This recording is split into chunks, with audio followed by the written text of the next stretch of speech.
આપણે ગુજરાતી માણસો માટે આપણને નોકરી કરવી ગમે નહીં, માટે જ હું આજે તમારી માટે લઈ આવી છું બિઝનેસ કરવા માટેની મૂડી. મિત્રો, ગુજરાત સરકારની એક યોજના છે જેમાં ગુજરાત સરકાર 8 લાખ રૂપિયાનું ધિરાણ આપે છે સ્વરોજગારી માટે. કોઈ પણ જો તમારે ધંધો કરવો હોય તો એ ધિરાણની અંદર પણ સહાય મળે છે. કેટલી સહાય આપે છે, કેવી રીતે સહાય આપે છે, કોને કોને સહાય મળશે અને કયા કયા ધંધાને આ સહાય મળશે એ જાણીએ તે પહેલાં મારા ચેનલને સબસ્ક્રાઈબ કરી લો અને બેલ આઇકનને પ્રેસ કરી દો. નમસ્કાર મિત્રો, જય માતાજી. મિત્રો, મોટા ભાગના ગુજરાતીને એક જ ઈચ્છા હોય, નાનો કે મોટો પણ પોતાનો ધંધો હોવો જોઈએ. ગુજરાતીઓને કોઈની ગુલામી કરવી ગમે નહીં, પણ મગજમાં થાય કે ધંધો કરવા માટે પૈસા ક્યાંથી લાવવા, માટે જ ગુજરાત સરકાર સ્વરોજગારી માટે 8 લાખ રૂપિયા સુધીનું ધિરાણ આપે છે.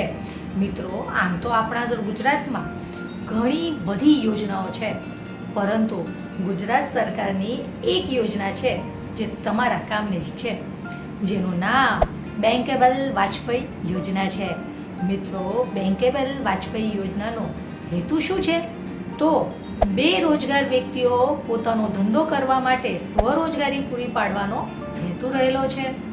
મિત્રો, કોઈ પણ વ્યક્તિ ગ્રામ્યમાં રહેતો હોય કે શહેરમાં રહેતો હોય કે કોઈ પણ વિસ્તારના વ્યક્તિઓને આ યોજનાનો લાભ મળી શકે છે.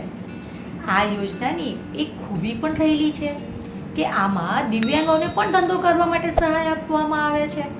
હવે તમને થતું હશે કે આ યોજના કોને મળશે, ઉંમર મર્યાદા શું હોવી જોઈએ? તો મિત્રો, આ યોજનામાં 18 થી 65 વર્ષના તમામ વ્યક્તિઓને આ યોજનાનો લાભ મળી શકે છે.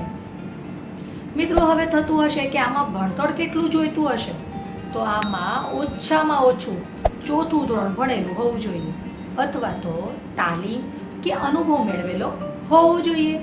મિત્રો, આ યોજના વ્યવસાયને અનુરૂપ ખાનગી સંસ્થાઓમાંથી ઓછામાં ઓછા 3 માસની તાલીમ અથવા તો સરકાર માન્ય સંસ્થામાંથી ઓછામાં ઓછો 1 માસની તાલીમ લીધેલી હોવી ફરજિયાત છે, અથવા 1 વર્ષના ધંધાનો લગતો અનુભવ પણ હશે તો પણ ચાલશે, અથવા તો વારસાગત કારીગર હોવા જરૂરી છે.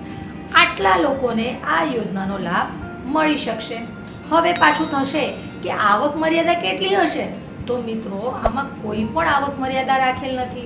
ઇન શોર્ટ, તમારી પાસે કોઈ પણ જાતનો 1 વર્ષનો હોય કે 2 વર્ષનો અનુભવ લીધો હોય તો તમને આ યોજનાનો લાભ મળી શકે છે.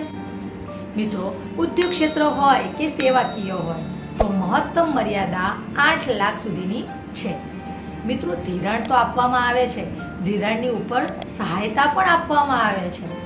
આ યોજના હેઠળ ઉદ્યોગ સેવા અને વેપાર ક્ષેત્ર માટે સહાયના દર નક્કી કરવામાં આવ્યા છે. જેમ કે ઉદાહરણ તરીકે જોઈએ કે તમે ગ્રામ્યમાં રહેતા હોય અને જનરલ કેટેગરીના હો તો તમને 25% સહાય મળે, અને અનુસૂચિત જાતિ, અનુસૂચિત જનજાતિ, માજી, સૈનિક, મહિલા કે પછી અપંગ હો તો એમને 40%ની સહાય મળે છે.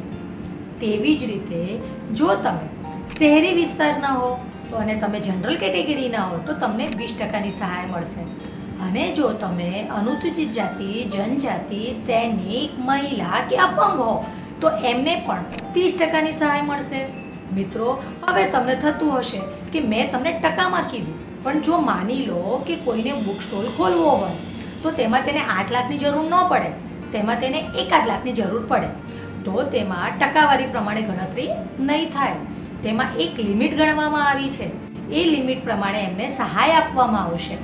તો આ સહાયતાની મહત્તમ મર્યાદા ઉદ્યોગ ક્ષેત્રે 1,25,000 છે, અને જો તમે સેવાકીય કામ કરતા હો અથવા તો તમે કોઈ સર્વિસ પૂરી પાડતા હો તો તમને 1 લાખ રૂપિયા મળી શકે.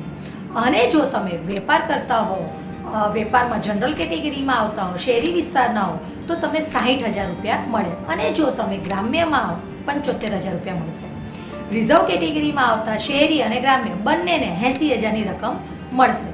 મિત્રો, અંધ કે અપંગ લાભાર્થીઓને પણ આ કિસ્સામાં કોઈ પણ ક્ષેત્ર માટે મહત્તમ સહાય 1,25,000 રૂપિયા મળશે. મિત્રો, તમે સમજી તો ગયા છો તમને આ યોજના પણ બહુ ગમી છે, પણ આ યોજનાનો લાભ કઈ રીતે લઈશું એની માટેથી તમારે નજીકના જિલ્લા ઉદ્યોગ કેન્દ્રની મુલાકાત લેવાની રહેશે. હવે તમને થતું હશે કે જિલ્લા ઉદ્યોગ કેન્દ્ર ક્યાં આવેલું છે, તો મિત્રો મારી ડિસ્ક્રિપ્શનમાં મેં તમને જિલ્લા ઉદ્યોગ કેન્દ્રની લિંક આપેલ છે. ત્યાં જઈને તમે તમારા જિલ્લા ઉદ્યોગ કેન્દ્રની લિસ્ટ જોઈ શકશો. એ જ લિસ્ટની અંદર નીચે બેન્કેબલ વાજપેયી લોનનું ફોર્મ પણ આપેલ છે. ફોર્મ પણ મળી જશે. સબસિડીનું બી ફોર્મ પણ મળી જશે, પરંતુ તેની પછી જરૂર પડશે. તે પહેલાં તમારે નજીકના જિલ્લા ઉદ્યોગ કેન્દ્ર ઉપર જઈને વાત કરો, તપાસ કરો અને પછી આ ફોર્મની સાથે ડોક્યુમેન્ટ સબમિટ કરો. લોન લો, ધિરાણ લો અને પોતાનો બિઝનેસ શરૂ કરો. મિત્રો, તમને વિડીયો ગમ્યો હોય તો લાઈક કરો અને કમેન્ટ કરી મને જણાવો, અને વધુમાં વધુ તમારા વોટ્સઅપ ગ્રુપમાં શેર કરો, જેથી અન્ય લોકો પણ વિડીયો જોઈને પોતાનો નવો બિઝનેસ શરૂ કરી શકે. ધન્યવાદ મિત્રો.